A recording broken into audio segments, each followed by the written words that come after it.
Hello everyone, my name is Art and welcome back to another video. Today I'll be taking a look at LEGO Star Wars set number 75385.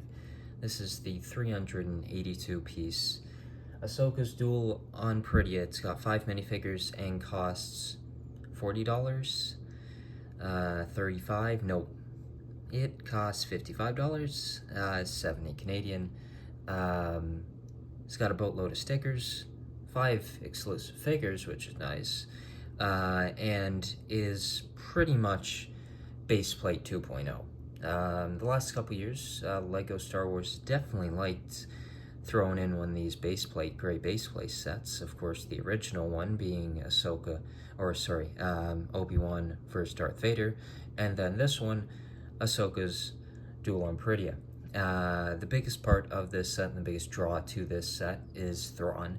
Of course, Thrawn released back with the latest Rebels wave, including Blind Kanan, Thrawn, and Chopper in the Phantom 2, which is a set that, because of its minifigures, is quite expensive at this point, including both Blind Kanan and the big one there, Thrawn. This updated Thrawn uses a new skin color, a new hairpiece, dual-molded legs, and the correct badge print. Ahsoka here is a exclusive figure at this moment. Maybe she gets thrown into an advent calendar, who knows. She's got arm printing, new printing on her Leku, and then of course the gray/white outfit that you see in the later stages of the show. Morgan Elsbeth is here as well with a exclusive face print for this set, and then Ezra, which is another big draw to this set, and then the Night Trooper, originally rumored to be Captain Enoch, who's not included in this set, sadly. I think that would have been a very nice addition to this set. Now, the biggest issues of the set, now that getting past the biggest draw being the minifigures, is the build itself is small, not all that interesting, and has got a lot of stickers. Like, every single detail in this set is a sticker. On each of those columns will be 2 stickers.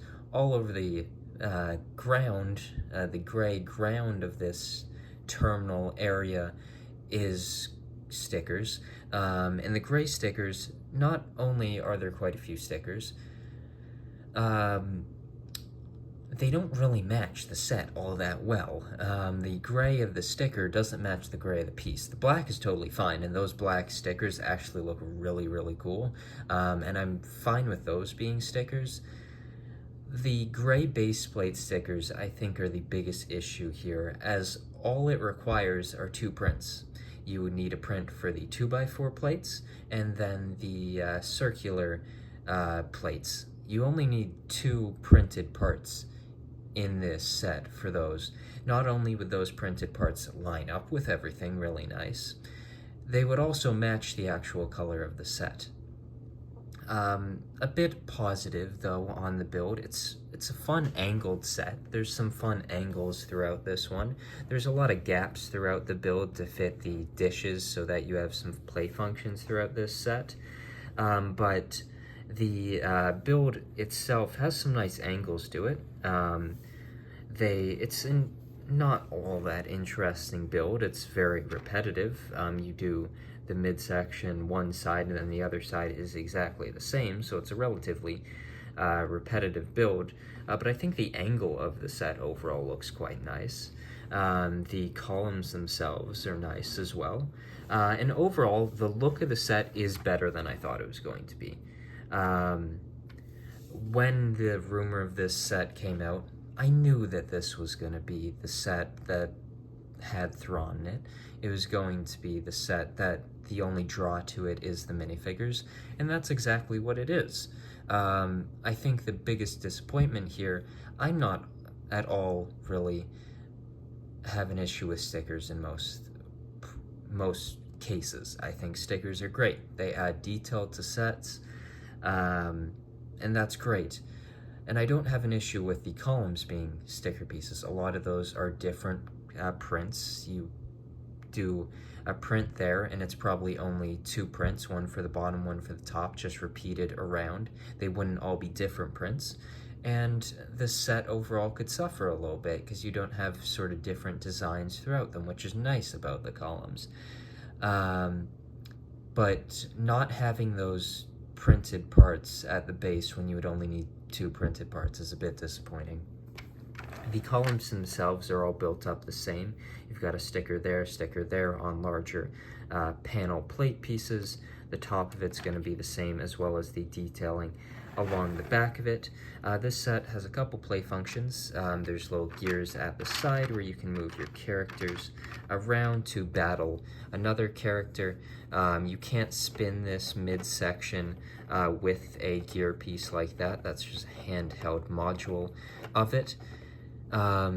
These pieces are sort of far from these pieces that it's sort of hard to actually get the characters close enough to actually sort of battle, and not having this one have its own gear is a little bit weird, but of course that would sort of compromise the overall design of the set, but they already sort of did that early on with just having all these weird colored stickers not even matching the actual pieces. But getting to the minifigures, the big part of this set, the most disappointing one of them all, the Night Trooper.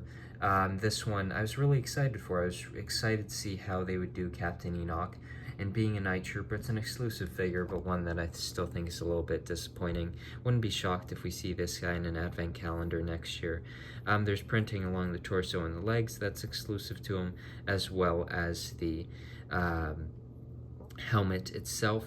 Maybe green eyes or something in those eyepieces would be pretty cool. It does have an exclusive zombified head piece, which is a cool one. And I think it's a fine minifigure, but I definitely was sort of hoping to see Enoch in this set. Morgan Elsbeth is going to have the same torso print as her previous variation, as well as the hairpiece. It's just that facial expression that is different, and I think they represented that fine. Her blade just uses the newer Darksaber blade piece, just in a translucent green color, a little knob at the end of the lightsaber hilt to add a bit more shape and size to this blade, and I think it looks all right. Ezra Bridger, a minifigure that I was quite excited for and very happy with here. He's got a blue lightsaber leg and torso printing, a longer black hairpiece, and there are both sides of his face print. I don't really have all that much of an issue with the single colored eyes. Of course, he does almost look blind here, which is because, of course, they did it with other blind characters in the past where they'll have eyes like that, just the plain colored eyes, and that definitely stands out for this one. But I don't have a huge issue with a character like this. Now, when Salacious B. Crumb and Jabba come out with the plain eyes in the sail barge, I'll have a bit more of an issue with those. I think those look a lot odder and just not all that great. Ahsoka here I think looks great with the arm printing. It's printed overall pretty well with their clear lightsabers. The Leco piece with the new printing, solid minifigure overall. And then Thrawn, the big minifigure of this set, I think looks great. This is, I think, a perfect rendition of Thrawn from the Ahsoka show. The dual-molded legs is I'm gonna say a pleasant surprise. I sort of expected it, but I'm very happy to see it here. His Imperial markings there, it all looks pretty good. The control sticks, of course, should be two instead of the single ones on each side, but it's fine. I feel like it's not the biggest issue. So that is Ahsoka's duel on Perida. Would I recommend that you go and buy this set? No, I would not at all recommend that you go buy this set until you can get it at a reasonable sale price that is at its price that it probably should have been to begin with. The minifigures add value to this set. They're all exclusive in some way to this set, and that's great. Will a couple of them probably come in sets in the future? Probably. But I still think the minifigures are worth to get, especially Thrawn, if you've been waiting on him. I think this is a very good Thrawn. Now, I think the Rebels and the Ahsoka's Thrawn figures both have certain characteristics that I like more than others. I think they're both perfect or near perfect renditions of the character from the media that they're from. I do not think that this Thrawn works if you put it in a Rebels display. It's an Ahsoka's Thrawn, and it feels like an Ahsoka Thrawn. The Rebels Thrawn looks and feels like a Rebels Thrawn, and that's just how I feel with the figures. And that's what I would have wanted with these figures. I don't want my Ahsoka Thrawn to look like a character from Rebels, and that's not happened here. He looks like a character from Ahsoka, and I think it's a perfect rendition of the character from the show.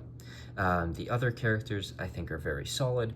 The build itself is, I'm pleasantly surprised with the build itself. It's very small for its price. Its piece count is very small for its price. It's definitely not worth that price. If you want this set, get it on sale. Do not buy it at regular price. It's just not worth it.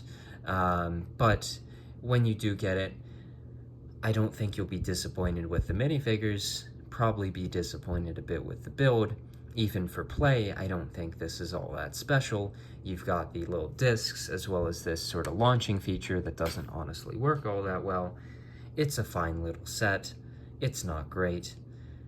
It definitely should have had printed parts on the base to add some more value there. But, you know, it's just not all that great. And this is another of August 1st sets for Star Wars that I feel like I'm saying that.